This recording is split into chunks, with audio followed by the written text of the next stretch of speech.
Hello and welcome to all.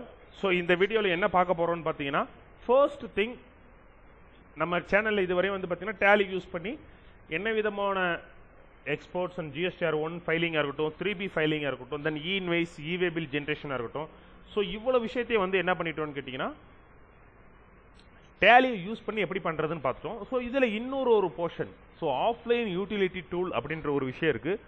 So அந்த offline utility tool எப்படி download பண்றது தென் அதை எப்படி யூஸ் பண்றது தென் வந்து பாத்தீங்கன்னா அதை எந்த அளவுக்கு யூஸ் பண்ணி ஜேசன் ஜெனரேட் பண்ண முடியும் அப்படின்றத தான் இந்த வீடியோல பார்க்க போறோம்.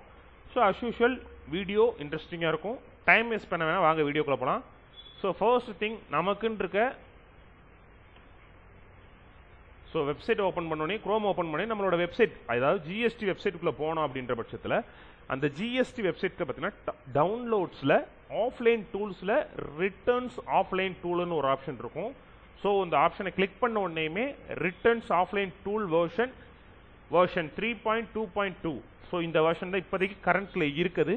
ஸோ இதை என்ன பண்ணணும்னா ஃபர்ஸ்ட் திங் டவுன்லோட் கொடுத்துடணும். டவுன்லோட் கொடுத்தோன்னே இதை டவுன்லோட் பண்ணவான்னு கேட்கும். ஸோ ப்ரொசீடுன்னு கொடுத்தீங்கன்னா போதும் ஆட்டோமேட்டிக்காக நமக்கு என்ன ஆக ஆரம்பிக்கும்னு கேட்டிங்கன்னா யூட்டிலிட்டி டூல் டவுன்லோட் ஆக ஆரம்பிக்கும்.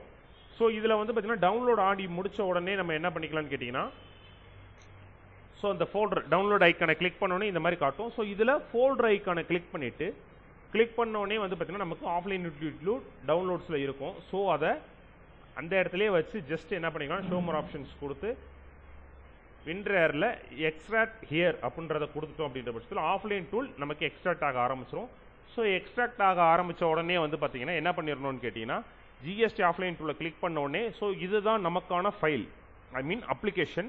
ஸோ அந்த அப்ளிகேஷன்ஸை ஜஸ்ட் கிளிக் பண்ணிட்டீங்கன்னா போதும். ஸோ இந்த மாதிரி வந்து பார்த்தீங்கன்னா ப்ரொடக்ஷன் பர்பஸுக்கு காட்டும். ஸோ ப்ரொடக்ஷன் பர்பஸில் வந்து பார்த்தீங்கன்னா என்ன பண்ணுறோம் மோர் இன்ஃபர்மேஷன் கொடுத்து ரன் எனிவே கொடுத்துருங்க. ஸோ ரன் எனிவே கொடுத்த உடனே வந்து பார்த்தீங்கன்னா உங்களுக்கு GST application offline tool execute பண்ணவான்னு கேட்கும். ஸோ எஸ்ன்னு கொடுத்த உடனே வந்து பார்த்தீங்கன்னா நமக்கு இந்த மாதிரி ஒரு விசார்ட் வரும், செட்டப் விசார்ட் ஓப்பன் ஆகும். ஸோ அதில் நெக்ஸ்ட் அண்ட் கிரியேட் டெஸ்க்டாப் ஐக்கான்ன்றதை கிளிக் பண்ணிவிட்டு நெக்ஸ்ட் கொடுத்தீங்கன்னா போதும். இன்ஸ்டால் பண்ணவான்னு கேட்கும். ஸோ இன்ஸ்டால்னு கொடுத்துட்டிங்கன்னா போதும் ஆட்டோமேட்டிக்காக வந்து பார்த்தீங்கன்னா ஆஃப்லைன் டூல் நம்மளோட சிஸ்டமில் இன்ஸ்டால் ஆக ஆரம்பிச்சிடும். ஸோ இப்படி இன்ஸ்டால் ஆகி முடிக்கிறதுக்கு முன்னாடி இதில் ஒரு சிலருக்கு ஒரு சில டவுட்ஸ் இருக்கும். ஸோ என்னன்னு கேட்டிங்கன்னா first thing offline tool install ஆகிறதுக்கு முன்னாடி ஒரு சில டிஃபால்ட்டாக பழைய சிஸ்டமில் வந்து பார்த்தீங்கன்னா இன்ஸ்டலேஷன் பண்ணியிருப்பாங்க. இன்ஸ்டலேஷன் பண்ணியிருக்கீங்க அப்படின்ற பட்சத்தில் என்ன ஆகும்னு கேட்டிங்கன்னா பழைய செட்டப்பை மட்டும் அன்இன்ஸ்டால் பண்ணியிருப்பீங்க. ஸோ இதில் இருக்க இன்ஸ்டலேஷன் ப்ளஸ் அதில் இருக்க உங்களோட டிஃபால்ட்னஸ் என்னென்ன தப்பு நடக்கும் அப்படின்றதையும் சொல்லிடுறேன். ஸோ அப்படி பழைய ஆஃப்லைன் டூலை மட்டும் அன்இன்ஸ்டால் பண்ணியிருப்பீங்க. ஸோ அன்இன்ஸ்டால் பண்ணது வந்து பார்த்தீங்கன்னா எப்படி இருக்குன்னு கேட்டிங்கன்னா போதுமா சார்னு கேட்குறப்போ ஆஃப்லைன் டூலை மட்டும் தான் நீங்கள் எனேபிள் பண்ணி அன்இன்ஸ்டால் பண்ணியிருப்பீங்களே தவிர இந்த node.jsன்னு ஒரு ஆப்ஷன் இருக்கு இல்லைங்களா, இந்த ஒரு ஆப்ஷன் டிஃபால்ட்டாக சிஸ்டமில் என்னவா இருக்கும்னா இன்ஸ்டால் ஆகியே தான் இருக்கும். ஸோ இந்த செட்டப் இந்த நோடு ஐ மீன் இது வந்து பார்த்தீங்கன்னா ஜாவா ஸ்கிரிப்ட் ஃபார்மெட். ஸோ இந்த ஜாவா ஸ்கிரிப்ட் ஃபார்மெட்டை வந்து பார்த்தீங்கன்னா ஃபார் எக்ஸாம்பிள் இப்போ நான் உங்களுக்கு பண்ணியே காமிக்கிறேன். ஸோ கண்ட்ரோல் பேனல் போயிட்டு இப்போ நம்ம ஒரு பழைய ஆஃப்லைன் யூட்டிலிட்டி டூலை அன்இன்ஸ்டால் பண்ணணும்னு நினைக்கிறப்ப நம்ம நார்மலாக பண்ணுற தப்பு என்னவா இருக்குன்னு கேட்டிங்கன்னா உள்ளே போனோடனே என்ன பண்ணிடுவாங்கன்னா ஆஃப்லைன் டூல் இருக்கு இல்லைங்களா, இதை வேகமாக நம்ம அன்இன்ஸ்டால் பண்ணிடுவோம். பட் ஒரு சிலர் பண்ணக்கூடிய தவறு என்ன மாதிரி இருக்குன்னு கேட்டிங்கன்னா இந்த ஆஃப்லைன் டூலை மட்டும் அன்இன்ஸ்டால் பண்ணிட்டு இந்த node.js இருக்கு இல்லைங்களா இதை அன்இன்ஸ்டால் பண்ண மறந்துடுவாங்க. ஸோ என்ன ரீசன் கேட்டிங்கன்னா இந்த வேர்ஷனுக்கு ஏற்ற node.js தான் ஐ மீன் ஜாவா ஸ்கிரிப்ட் வேர்ஷன் தான் வந்து பார்த்தீங்கன்னா இது. ஸோ இது வந்து புதுசாக அப்டேட் ஃபார் எக்ஸாம்பிள் இப்போ நானே இருக்கேன்னா புதுசாக ஆஃப்லைன் டூல் அப்டேட் பண்ணுறாங்கன்னா கம்பல்சரி நான் இந்த node.js ஜாவா ஸ்கிரிப்டே நோடனை வந்து நான் என்ன பண்ணணும்னா அன்இன்ஸ்டால் பண்ணணும். அப்படி பண்ணிவிட்டு புது டூலை டவுன்லோட் பண்ணி இன்ஸ்டால் பண்ணால் தான் இன்ஸ்டால் ஆகும். இல்லை நான் ஆஃப்லைன் டூலை மட்டும் அன்இன்ஸ்டால் பண்ணிட்டேன் சார் நோடு இந்த ஜேஎஸ் ஃபார்மெட்டை வந்து பார்த்தீங்கன்னா நான் அன்இன்ஸ்டால் பண்ணலை சார் அப்படின்ற பட்சத்தில் கம்பல்சரி அது உங்களுக்கு என்ன ஆகும்னு கேட்டிங்கன்னா நியூ ஃபைலை எக்ஸ்ட்ராக்ட் பண்ணி இன்ஸ்டால் பண்ணுறப்போ கம்பல்சரி உங்களுக்கு எரர் கொடுக்கும். ஸோ ஒரு ஆஃப்லைன் டூல் அன்இன்ஸ்டால் பண்ணுறீங்கன்றப்போ ஆஃப்லைன் டூலை ஃபஸ்ட்டு அன்இன்ஸ்டால் பண்ணிடுங்க. ஆஃப்டர் தென் இந்த node.js இருக்கு இல்லைங்களா அதை அன்இன்ஸ்டால் பண்ணிடுங்க. ஸோ ரெண்டையுமே அன்இன்ஸ்டால் பண்ணிட்டு நியூ வெர்ஷன் ஆஃப் ஜிஎஸ்டி ஆஃப்லைனை டவுன்லோட் பண்ணி இன்ஸ்டால் பண்ணுங்கள், கம்பல்சரி உங்களுக்கு இன்ஸ்டால் ஆகும். ஸோ இது ஒரு பாயிண்ட் ஆஃப் வியூ. ஸோ இப்போ இன்ஸ்டால் பண்ணியாச்சு. இன்ஸ்டால் பண்ண உடனே வந்து பார்த்தீங்கன்னா ஆஃப்லைன் டூலை பொறுத்த மட்டும் நம்ம ஓப்பன் பண்ணோடனே ஸ்டார்டிங் அப்ளிகேஷன்றது வந்துடும். வர விட்டு வந்து பார்த்தீங்கன்னா நம்ம என்ன பண்ண போகிறோன்னு கேட்டிங்கன்னா ஃபர்ஸ்ட் திங் இதில் டேட்டா அப்லோட் பண்ணுறதா இருக்கட்டும் இல்லை எந்த ஒரு விஷயமா இருக்கட்டும் என்ன பண்ணுவோம்னா ஃபஸ்ட்டு நியூ கொடுத்து டைப்ஸ் ஆஃப் ரிட்டர்ன் என்ன மாதிரி டைப், ஸோ ஐஎஃப்எஃப்ஆ இல்லை ஜிஎஸ்டிஆர் 2 அப்படின்றத ஜிஎஸ்டிஆர் 1 ஐஎஃப்எஃப்ஆ இல்லை ஜிஎஸ்டிஆர் 2ன்றதை செலக்ட் பண்ணணும். செலக்ட் பண்ணிவிட்டு ரெஸ்பெக்டிவ் நம்ம கம்பெனியோட GST number, one second, so CO,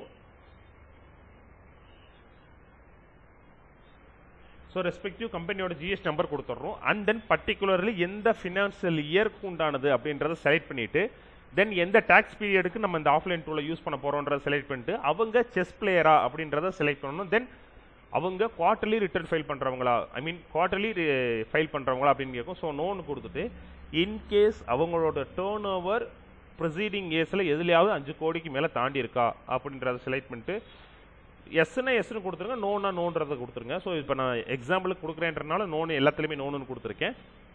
so proceed கொடுத்தீங்கன்னா போதும், நம்மளோட டீட்டெயில்ஸை ஆஃப்லைன் யூட்டிலிட்டி கன்ஃபார்ம் பண்ணும். ஸோ எஸ்ன்னு கொடுத்தோடனே நமக்கு என்ன ஆகும்னு கேட்டிங்கன்னா ஆஃப்லைன் டூலுக்குள்ளே நம்மளோட அப்ளிகேஷன் போயிடும்.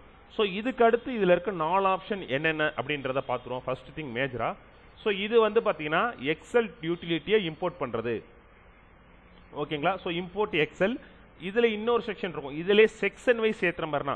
ஸோ இதில் வந்து பார்த்தீங்கன்னா மேஜராக ஒரு ஆப்ஷன் இருக்கும். ஃபார் எக்ஸாம்பிள் டேலியிலேருந்து ஏற்றுறப்போ ஒரு சிலருக்கு எரர் அடிக்கும். ஸோ அந்த மாதிரி டயத்தில் நானே என்ன பண்ணுவேன்னா சிஎஸ்வி ஃபைலை கன்வெர்ட் பண்ணி இந்த செக்ஷன் வைஸ் தான் வச்சு இந்த வருங்க இம்போர்ட் சிஎஸ்வின்னு வருது இல்லைங்களா. ஸோ இந்த செக்ஷன்ஸ் வைஸ் தான் வச்சு நான் இம்போர்ட் பண்ணுவேன், ஓகேங்களா. ஸோ இது ஒரு ஆப்ஷன் இருக்குது. தென் வந்துட்டு டேரெக்டாக டைப் பண்ணுற மாதிரி. ஸோ இப்போ இதில் என்ன பண்ணிடலாம்னா டேரெக்டாகவே பில்லு டைப் பண்ணி பார்த்துருவோம். ஸோ ஃபர்ஸ்ட் திங்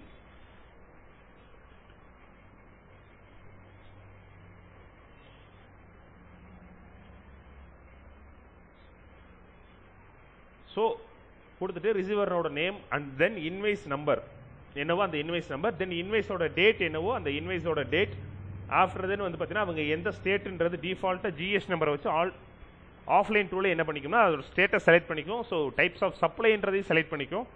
தென் இன்வைஸ் டைப் என்ன விதமான டைப், ரெகுலர் B2Bயா இல்லை எக்ஸ்போர்ட்டா. இதில் ஒரு சிலருக்கு வந்து பார்த்தீங்கன்னா நம்ம வந்து பார்த்தீங்கன்னா B2Bலே நிறைய செக்ரிகேஷன்ஸ் இருக்கும். For example regular B2B, deemed export, chess பார்ட்டிக்கு வந்து பார்த்தீங்கன்னா வித் பேமெண்ட்டில் கொடுப்போம், வித்தவுட் பேமெண்ட்டில் கொடுப்போம், ஓகேங்களா. ஸோ இந்த மாதிரி விஷயங்கள்லாம் இருக்குது. ஸோ அதுனா என்ன செக்ஷன், இன்வைஸ் டைப் எந்த மாடல்ன்றதை செலக்ட் பண்ணிக்கணும். செலக்ட் பண்ணி முடிச்சுட்டு ஆஃப்டர் தென் என்ன பண்ணிடுறோம்னு கேட்டிங்கன்னா அப்ளிகபிள் ஜிஎஸ்டி ரேட். ஸோ இது வந்து இல்லாமல் ஆக்ஷன்ஸ்னு ஒரு ஆப்ஷன் இருக்கு இல்லைங்களா. ஸோ இந்த ஆக்ஷன்ஸை நீங்கள் கிளிக் பண்ணிங்கன்னா என்ன ஆகும்னு கேட்டிங்கன்னா invoice value, total invoice value வந்து பார்த்தீங்கன்னா ஃபார் எக்ஸாம்பிள் 56,000ன்றதை கொடுத்துட்றேன் இன்வைஸ் வேல்யூவை. ஸோ இந்த இடத்துல கொடுக்குறப்ப நல்லா ஞாபகம் வச்சுக்கோங்க, டோட்டல் இன்வைஸ் வேல்யூ தான் கொடுக்கணுமே தவிர டாக்ஸபிள் வேல்யூ கொடுக்கக்கூடாது. டோட்டல் இன்வைஸ் வேல்யூ கொடுத்துட்டு ஸோ ஆக்ஷன்ஸில் போயிட்டு ஸோ இது எத்தனை பர்சன்டேஜ் அப்படின்றப்ப ஸோ 18% நான் கொடுத்துன்னு வச்சுங்களேன். ஸோ இதில் டாக்ஸபிள் வேல்யூ அப்படின்றப்ப 45,000 அப்படின்றத நான் கொடுக்குறேன். 56.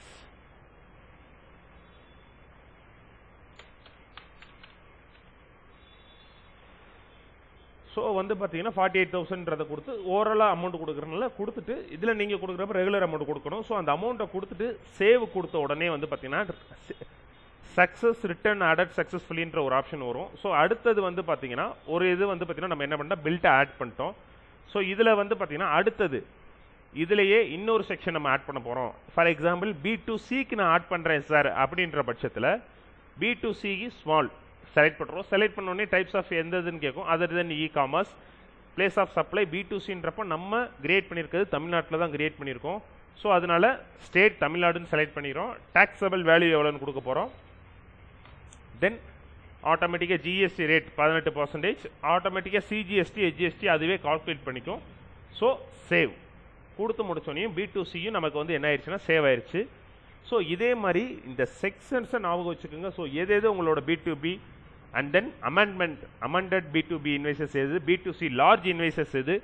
ஸோ அந்த செக்ஷன்ஸ் அந்த டேபிள்ஸை ஞாபகம் வச்சு கரெக்டாக நீங்கள் ஆஃப்லைன் யூட்டிலிட்டி டூலில் செலக்ட் பண்ணீங்க அப்படின்ற பட்சத்தில் வேலை முடிஞ்சு, ஓகேங்களா. ஸோ இது முடித்த உடனே வந்து பார்த்தீங்கன்னா ஆஃப்டர் தென் ஸோ இப்போ இதிலே சார் இப்போ நம்ம B2B B2C இருக்கு இல்லைங்களா, அதுக்கு என்ன சார் பண்ணணுன்றப்போ ஸோ இதில் பார்த்தீங்கன்னா HSN wise summary of outward supply B2B அப்படின்னு இருக்கா. ஸோ இதை செலக்ட் பண்ண உடனே first thing port offline tool என்ன கேட்கும்னு கேட்டிங்கன்னா உங்களோட ஹெச்எஸ்என்னை கொடுங்க அப்படின்னு கேட்கும். ஸோ ஹெச்எஸ்என், ஸோ இந்த ஹெச்எஸ்என் நம்ம டைப் பண்ணோன்னே ஸோ அந்த ரெலவெண்ட்டாக இருக்க எல்லா ஹெச்எஸ்என்ஸையும் ஆஃப்லைன் யூட்டிலிட்டி டூல் நமக்கு கொண்டு வந்துடும். ஸோ அதில் நம்ம செலக்ட் பண்ணால் போதும், ஆட்டோமேட்டிக்காக டிஸ்கிரிப்ஷன் அதுவே எடுத்துக்கும். டிஸ்கிரிப்ஷனை எடுத்து முடிச்சோடனே யூகிசி என்ன விதமான யூகிசின்றதை கொடுத்துட்டு ஸோ நம்பர்ஸா என்ன அப்படின்றது நம்ம செலக்ட் பண்ணுற மாதிரி இருக்கும். ஸோ நம்பர்ஸ்ன்றதை கொடுத்துட்டு எத்தனை குவான்டிட்டி நம்ம கொடுத்துருக்கோம் அப்படின்றத 25 அப்படின்ற இதை கொடுத்துட்டு டாக்ஸபிள் வேல்யூ எவ்வளோ அண்ட் தென் அதோட டேக்ஸ் வேல்யூ எவ்வளோ அப்படின்றத செலக்ட் பண்ணி முடிச்சுட்டு ஸோ செஸ்ஸில் எவ்வளோ, ஐஜிஎஸ்டியில் எவ்வளோ, சிஜிஎஸ்டியில் எவ்வளோ, எஸ்ஜிஎஸ்டியில் எவ்வளோ அப்படின்றத கொடுத்து சேவ் பண்ணிட்டோம்னா வேலை முடிச்சு டீட்டெயில்ஸ் சேவ் ஆயிடும். So sir okay, so section wise எப்படி ஆட் பண்ணுறதுன்றதை பார்த்துட்டோம். தென் வந்து பார்த்தீங்கன்னா அதை எப்படி சார் ஜேசனை எக்ஸ்போர்ட் பண்ணுறதுன்றப்போ ஸோ இந்த ஒரு ஆப்ஷனில் இம்போர்ட் பண்ணுறதெல்லாம் பண்ணி முடிச்சாச்சு. பண்ணி முடிச்சதுக்கு அப்புறமா வந்து பார்த்தீங்கன்னா வியூ சம்மரி கொடுத்தீங்க அப்படின்ற பட்சத்தில் ஆஃப்லைன் யூட்டிலிட்டி உங்களுக்கு என்ன பண்ணியிருக்குன்னு கேட்டிங்கன்னா B2B ஸோ செக்ஷன் வைஸ் நம்ம என்னென்ன கொடுத்துருக்கோமோ ஸோ B2Bயாக இருக்கட்டும், B2Cயாக இருக்கட்டும், இல்லை ஹெச்எஸ்என் சம்மரியாக இருக்கட்டும், ஸோ எல்லாத்தையுமே என்ன பண்ணி வச்சுருக்கோன்னு கேட்டிங்கன்னா கிளியர் கட்டாக ஆஃப்லைன் யூட்டிலிட்டி ரெடி பண்ணி வச்சுருக்கோம். ஸோ இதை ஜஸ்ட் ஜென்ரேட் ஃபைல்னு கொடுத்தா போதும், நமக்கான ஜேசன் ஃபைலை ஆஃப்லைன் யூட்டிலிட்டி ரெடி பண்ணிடும். ஸோ ரெடி பண்ணதை கிளிக் பண்ணிங்கன்னா போதும், ஆட்டோமேட்டிக்காக ஃபைல் என்ன ஆரம்பிச்சிடும்னா சேவ் கொடுத்து எந்த இடத்துல சேவ் பண்ணணுமோ அந்த இடத்த காமிக்கும். மேக்ஸிமம் டவுன்லோடில் சேவ் பண்ணும். ஸோ சேவ்னு கொடுத்துட்டீங்க அப்படின்ற பட்சத்தில் ஆட்டோமேட்டிக்காக என்ன ஆயிரும்னு கேட்டிங்கன்னா ஆஃப்லைன் யூட்டிலிட்டி உங்களோட GSTR1 ஜேசன் ஃபைலை வந்து பார்த்தீங்கன்னா எக்ஸ்போர்ட் பண்ணியிருக்கோம்.